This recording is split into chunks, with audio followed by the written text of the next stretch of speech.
റമദാനിൻ്റെ പകുതി പിന്നിടാൻ പോവാണ്. 13 നോമ്പ് ഇന്ന് നമ്മൾ അള്ളാഹുവിൻ്റെ വലിയ അനുഗ്രഹത്താൽ അനുഷ്ഠിക്കാൻ കഴിഞ്ഞു. റമദാൻ വളരെ വേഗം ഇങ്ങനെ തീർന്നു പോയിക്കൊണ്ടിരിക്കുകയാണ്.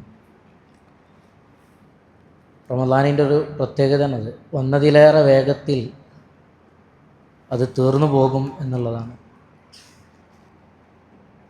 അതുകൊണ്ട് കിട്ടുന്ന ഓരോ സമയങ്ങളെയും പരമാവധി നമ്മൾ ഉപയോഗപ്പെടുത്തണം. റമദാൻ ഇങ്ങനെ ഓരോ ദിവസവും കഴിഞ്ഞു പോയിക്കൊണ്ടിരിക്കുമ്പോഴും നമ്മുടെ സമൂഹത്തിൽ കേൾക്കുന്ന ഓരോ വാർത്തകളും നമ്മെ ഞെട്ടിപ്പിക്കുന്നതാണ്.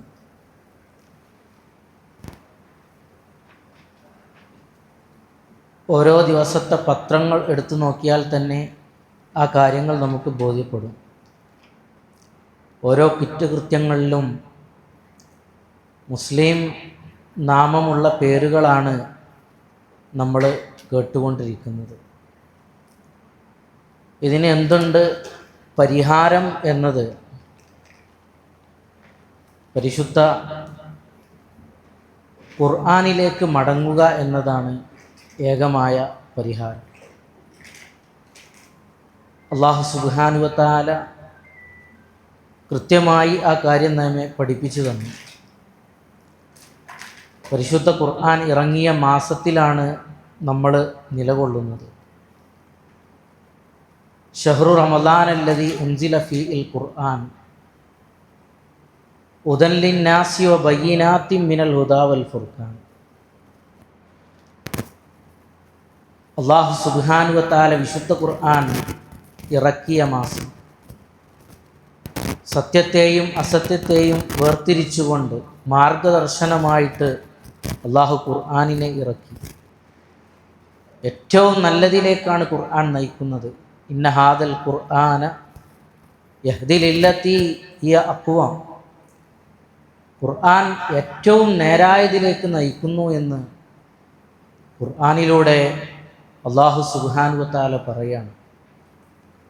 ചരിത്രങ്ങൾ എടുത്തു നോക്കിയാൽ ആ കാര്യം നമുക്ക് മനസ്സിലാവുകയും ചെയ്യും. വളരെയധികം അജ്ഞാതമായ ആ ഒരു കാലഘട്ടത്തിൽ എല്ലാവിധ തിന്മകളിലും തോന്നിവാസങ്ങളിലും മുഴുകിയ ഒരു സമൂഹത്തെ അല്ലാഹു സുബ്ഹാനഹു വ തആല ഖുർആൻ കൊണ്ട് പരിവർത്തിപ്പിച്ചു എന്നുള്ളതാണ്. ഓരോരുത്തരുടെയും ചരിത്രം അത് നമ്മെ പഠിപ്പിക്കുന്നുണ്ട്. മഹാനായ ഉമറുൽ ഖത്താബ് റളിയല്ലാഹു അൻഹു റസൂൽ കരീം സല്ലല്ലാഹു അലൈഹി വസല്ലമയെ കൊല്ലാൻ വേണ്ടി ഇറങ്ങിപ്പുറപ്പെട്ടതാണ്. ഊരിപ്പിടിച്ച വാളുമായി കൊണ്ട് ഇറങ്ങിപ്പുറപ്പെട്ട ഉമർ റളിയല്ലാഹു അൻഹു പെങ്ങള് ഇസ്ലാം സ്വീകരിച്ചെന്നറിഞ്ഞപ്പോൾ ആദ്യം പെങ്ങളുടെ കഥ തീർക്കാം എന്ന് കരുതി പെങ്ങളുടെ വീട്ടിലേക്ക് പോവുകയും അവിടെ വെച്ചുകൊണ്ട് വിശുദ്ധ ഖുർആനിൻ്റെ ആയത്തുകൾ കേൾക്കുകയും അദ്ദേഹത്തിന് മാറ്റങ്ങൾ ഉണ്ടാവുകയും ചെയ്തു. ത്വഹ മാ അൻസൽനാ അലൈക്കൽ ഖുർആന ലിതശ്ഖാ. ആ ആയത്ത് കേട്ടിട്ട് അദ്ദേഹത്തിന് മാറ്റമുണ്ടാവുകയാണ്. ഫുളൈൽ ഇബ്നു ഇയാദ് റളിയല്ലാഹു അൻഹു വളരെ മോശമായി ജീവിച്ച വ്യക്തിയായിരുന്നു, കൊള്ളക്കാരനായിരുന്നു. അദ്ദേഹത്തിനും മാറ്റമുണ്ടാക്കിയത് പരിശുദ്ധ ഖുർആനാണ്. അലല്ലദീന ആമനു അൻ തഖ്ശഅ ഖുലൂബുഹും ലിദിക്രില്ലാ എന്ന ആയത്ത് കേട്ടുകൊണ്ട് അദ്ദേഹത്തിന് മാറ്റം വരികയാണ്. മദ്യത്തിലും ലഹരിയിലും മലക്കുമരുന്നിലും എല്ലാവിധ തോന്നിവാസങ്ങളിലും ഇന്ന് നമ്മുടെ സമൂഹം ഒഴുകിയിരിക്കുകയാണ്, അല്ലേ? ഈ സമൂഹത്തിനും മാറ്റമുണ്ടാകാനുള്ള ഏക മാർഗം എന്ന് പറയുന്നത് പരിശുദ്ധ ഖുർആൻ തന്നെയാണ്. എന്താ നമ്മുടെ സമൂഹത്തിൻ്റെ ഒരവസ്ഥ?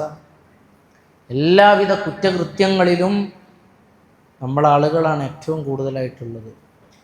മദ്യത്തിലാവട്ടെ, മയക്കുമരുന്ന് ഉപയോഗിക്കുന്നതിലാവട്ടെ, മദ്രസയിൽ നിന്ന് പഠിച്ചു പോയ നമ്മുടെ കുട്ടികളാണ് ഏറ്റവും കൂടുതലായിട്ട് അതിൽ കാണാൻ സാധിക്കുന്നത്. 2-3 ദിവസം മുമ്പ് ഞങ്ങൾ അധ്യാപകരുടെ ഒരു ഇഫ്താർ മീറ്റിൽ ലഹരിക്കെതിരെയുള്ള ഒരു ബോധവൽക്കരണ ക്ലാസ് കൂടി ഉണ്ടായിരുന്നു. അത് എടുക്കാൻ വന്നത് റിട്ടയർഡായ ഒരു DYSP ആണ്. കാസർഗോഡ് ഉണ്ടായിരുന്ന റഹീം എന്ന് പറഞ്ഞത് അറിയുമെന്ന് അറിയില്ല, ആളെ അറിയും. അദ്ദേഹം ഈ വിഷയത്തിലുള്ള ക്ലാസ് നന്നായിട്ട് എടുക്കുന്ന ആളാണ്. അപ്പോൾ ആ കൂട്ടത്തിൽ അദ്ദേഹം പറഞ്ഞൊരു കാര്യമുണ്ട്. ഒരിക്കൽ സ്റ്റേഷനിൽ അദ്ദേഹത്തിൻ്റെ അടുത്തേക്ക് ഒരു പയ്യനെ ഇതേപോലെ MDMA അടിച്ചിട്ട് കൊണ്ടുവന്നു. അപ്പം മഗ്‌രിബിൻ്റെ സമയത്താണ്. ആ സമയത്ത് ആ കുട്ടി പറയാണ് മഗ്‌രിബ് നിസ്കരിക്കണമെന്ന്. അപ്പോൾ മദ്രസയിൽ പോയി പഠിച്ച കുട്ടിയാണ്. അപ്പോൾ മഗ്‌രിബ് നമസ്കരിക്കാനുള്ള സൗകര്യം അവിടെ വെച്ചുകൊണ്ട് ചെയ്തു കൊടുത്തു. അങ്ങനെ മഗ്‌രിബ് നമസ്കരിക്കുന്നത് 3 റക്അത്തായിട്ട് നിർത്തുന്നില്ല, ഇങ്ങനെ നിസ്കരിച്ചു കൊണ്ടേ ഇരിക്കുകയാണ്. കാരണം ആ ഒരു ലഹരിയിലാണ് ആളുള്ളത്. അങ്ങനെ 5 റക്അത്തായപ്പോൾ ഈ സാർ അതിനെ സ്റ്റോപ്പ് ചെയ്തു, നിർത്താൻ വേണ്ടി പറഞ്ഞു. അപ്പോൾ ഖുർആൻ പറഞ്ഞൊരു കാര്യമുണ്ട് അല്ലേ, യാ അയ്യുഹല്ലദീന ആമനൂ ലാ തഖ്റബുസ് സ്വലാത്ത വഅൻതും സുകാറ, അല്ലേ, നിങ്ങൾ ലഹരി ബാധിച്ചവരായിട്ട് നമസ്കാരത്തെ സമീപിക്കരുത് എന്ന് അള്ളാഹു പറഞ്ഞു. മദ്യത്തെ ഇങ്ങനെ ഘട്ടം ഘട്ടമായിട്ടാണ് നിർത്തിയിട്ടുള്ളത്. കാരണം മദ്യത്തിൽ മുഴുകിയൊരു സമൂഹമായിരുന്നില്ല. ഒറ്റയടിക്ക് പറഞ്ഞവർ അത് ഉൾക്കൊള്ളൂല. അപ്പം അങ്ങനെ ആദ്യം നമസ്കാരത്തിൻ്റെ സമയത്ത് നമ്മൾ മദ്യപിക്കരുത് എന്ന് അള്ളാഹു പറഞ്ഞു. ഇങ്ങനെ ഈ ആയത്തുകളെക്കുറിച്ചുള്ള ഒരു ബോധമില്ലാത്തതുകൊണ്ടാണ്. മദ്രസയിൽ പോയ കുട്ടിയാണ്, നമസ്കാരം അറിയുന്ന കുട്ടിയാണ്. നമസ്കാരം എന്തിന് എന്നുള്ള ആ ഒരു ബോധം ആ സമയത്തില്ല എന്നുള്ളതാണ്. വിശുദ്ധ ഖുർആൻ അത് പഠിപ്പിച്ചിട്ടുണ്ട്. ഇന്ന സ്വലാത്ത തൻഹാ അനിൽ ഫഹ്ശാഇ വൽ മുൻകർ. തീർച്ചയായും നമസ്കാരം എല്ലാവിധ തിന്മകളെയും നീചവൃത്തികളെയും തടുത്തു കളയുന്നു. വിശുദ്ധ ഖുർആൻ ആ പറഞ്ഞ കാര്യം മനസ്സിലാക്കിയില്ല എന്നുള്ളതാണ്. ഇതാണ് എന്താ നമ്മുടെ സമൂഹത്തിൻ്റെ അവസ്ഥ. നമ്മൾ മക്കളുടെ കാര്യങ്ങൾ ആലോചിച്ച് നോക്കും. അങ്ങാടികളിൽ പോയിരുന്നു കൊണ്ട് ഏത് നട്ടപ്പാതിരാത്രി 12 മണിക്കും 1 മണിക്കും നമ്മൾ ടൗണിലൂടെ പോവുകയാണെങ്കിൽ എന്ത് ചെയ്യും, നമ്മളെ കുട്ടികളെ കാണാൻ പറ്റും. ബസ് സ്റ്റോപ്പുകളിലുണ്ടാവും, അങ്ങാടികളിലുണ്ടാവും, ഇരിക്കുന്നുണ്ടാവും. ഒരു കാര്യമില്ല. കാരണം അവർ എന്തിലാണ്, ലഹരിയിലാണുള്ളത്. അവർക്ക് ഉറക്കൊരു പ്രശ്നമില്ല. കാരണം ഈ സാധനം ഉപയോഗിക്കുന്നതുകൊണ്ട്. സ്കൂളുകളിൽ പഠിക്കുന്ന കുട്ടികളുടെ അവസ്ഥയാണിത്. കോളേജുകളുടെ കാര്യം പറയണ്ട. കാരണം കോളേജ് പറഞ്ഞാൽ കുറച്ചും കൂടി മുതിർന്ന കുട്ടികളായിപ്പോയി. 18 വയസ്സ് വരെയുള്ള കുട്ടികളാണെങ്കിൽ എന്ത് ചെയ്യും, നമുക്ക് കുറച്ചൊക്കെ ഒന്ന് ഒതുക്കാൻ പറ്റും. 18-ന് ശേഷം അവർക്ക് സ്വയം തീരുമാനിക്കുന്ന രൂപത്തിലാണ് ഇന്നത്തോടത്തെ നിയമങ്ങളും കാര്യങ്ങളും ഉള്ളത്, അല്ലേ. 18 വയസ്സിന് മുമ്പുള്ള ഒരു ലൈംഗിക കുറ്റകൃത്യമാണെങ്കിൽ അത് പോക്സോ കേസിൽ ഉൾപ്പെട്ടു. 18 വയസ്സിന് ശേഷമുള്ളവരാണെങ്കിലോ അത് ഉഭയകക്ഷി സമ്മതത്തോട് കൂടിയിട്ടാണെങ്കിൽ അവിടെ പിന്നെ നിയമം ഓൽക്ക് അനുകൂലമാണ്. അതാണ് നമ്മുടെ നാട്ടിലെ നിയമത്തിൻ്റെ അവസ്ഥ. അത് വലിയ വലിയ ആളുകളിൽ വരെ ഈ തിന്മകൾ കണ്ടുകൊണ്ടിരിക്കുകയാണ്, അല്ലേ.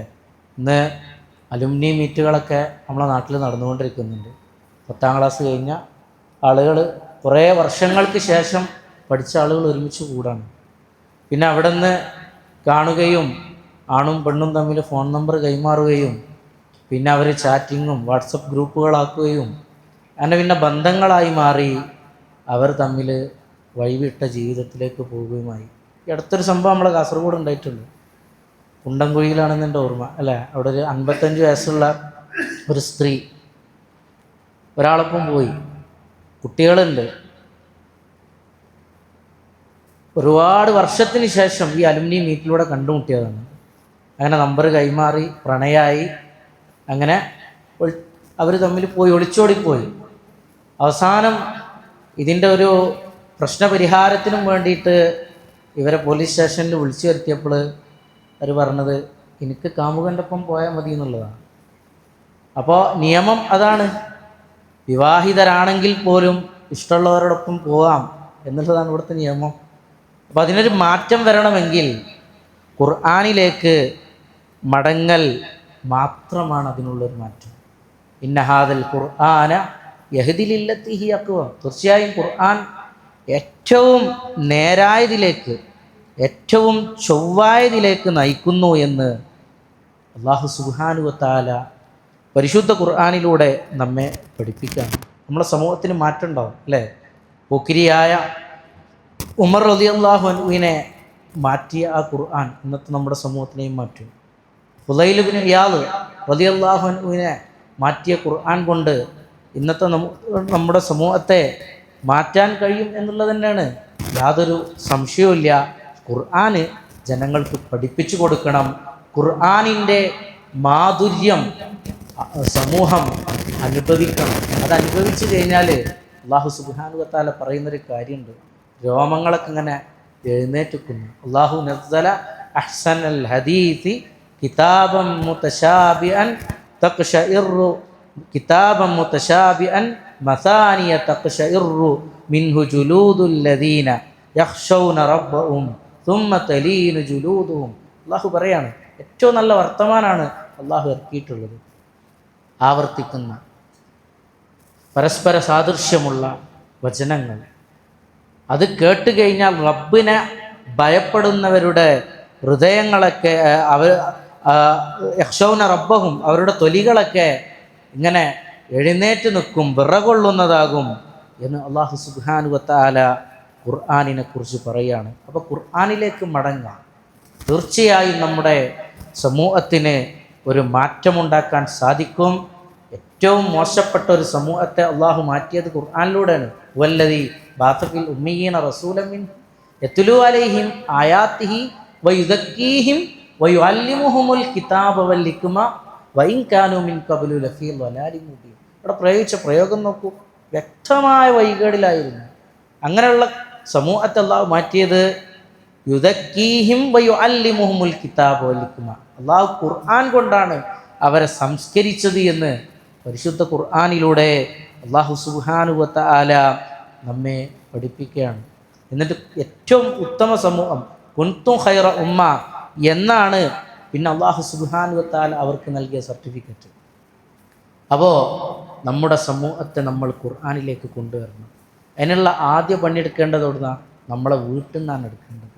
അപ്പോഴേ സമൂഹം മാറുള്ളൂ. എല്ലാവരും അവരുടെ വീട്ടിൽ നിന്ന് തന്നെ തുടങ്ങിയാൽ കാര്യം ക്ലിയറായി.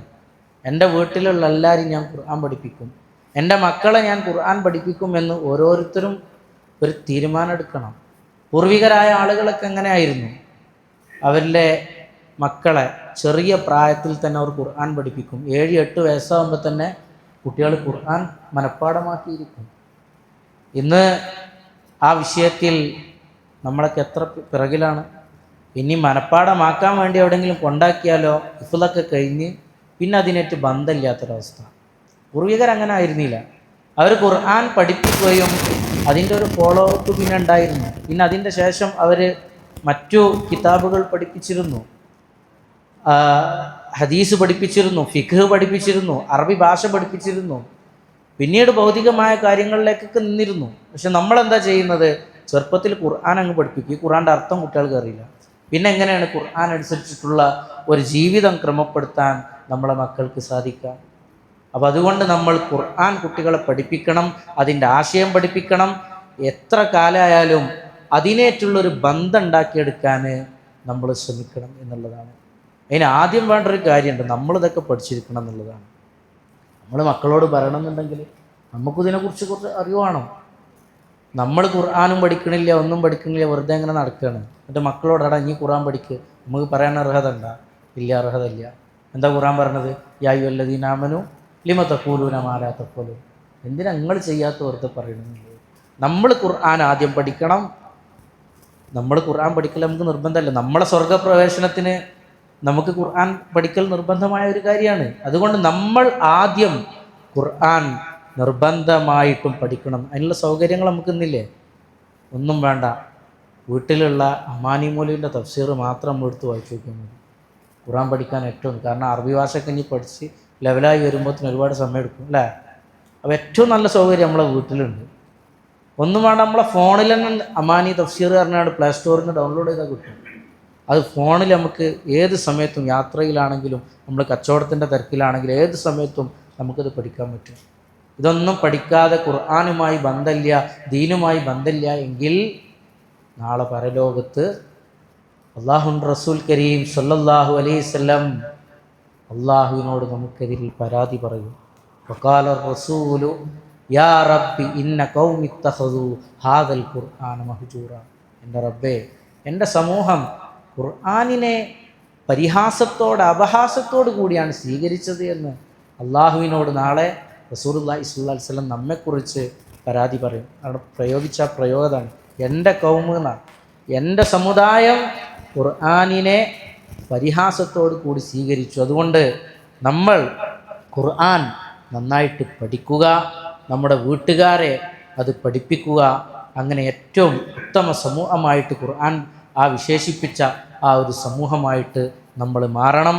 അല്ലാഹു സുബ്ഹാനഹു വ തആല അതിന് നമുക്ക് തൗഫീക്ക് നൽകി അനുഗ്രഹിക്കുമാറാകട്ടെ. അസ്സലാമു അലൈക്കും വറഹ്മത്തുള്ളാഹി വബറകാത്ത്. സുബ്ഹാനക്കല്ലാഹുമ്മ വബിഹംദിക